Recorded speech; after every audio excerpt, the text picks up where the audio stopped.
I am a deeply spiritual man. I believe in God. I believe there is an intelligence woven into reality that extends far beyond what we can physically touch, measure, or explain. I believe consciousness is more than chemistry.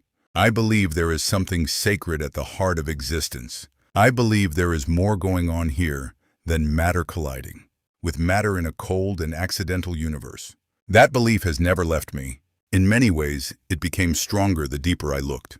Before we go any further, something needs to be said clearly. This book is not an attack on religion. It is not an attack on faith.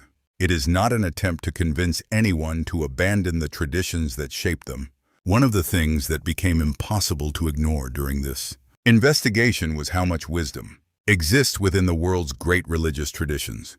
Across cultures and centuries, human beings have returned again and again to the same principles: honesty, compassion, courage, forgiveness, self-examination, responsibility, service, love, humility.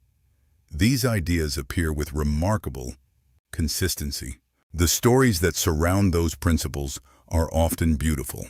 Some are profound. Some have inspired extraordinary acts of courage, sacrifice, and transformation. Some have helped people survive suffering that would otherwise have crushed them.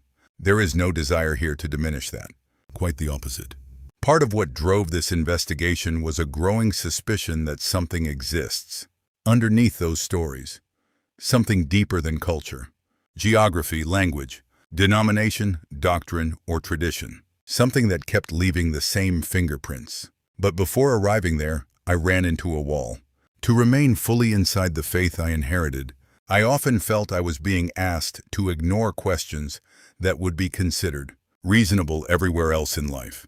I was expected to suspend doubt, to distrust my own observations, to accept extraordinary claims because they had been repeated for generations, to stop asking questions at the exact moment the questions became interesting. The cost of that arrangement grew heavier with time. The deeper I looked, the more I found myself trapped between two worlds. One demanded belief.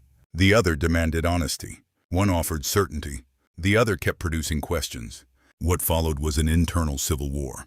Part of me wanted the comfort of inherited answers. Another part refused to silence the voice that kept asking whether those answers were actually true. I spent years trying to make peace between those two impulses. I couldn't. Eventually, I came to a conclusion that changed the trajectory of my life. Genuine spirituality does not require intellectual suicide.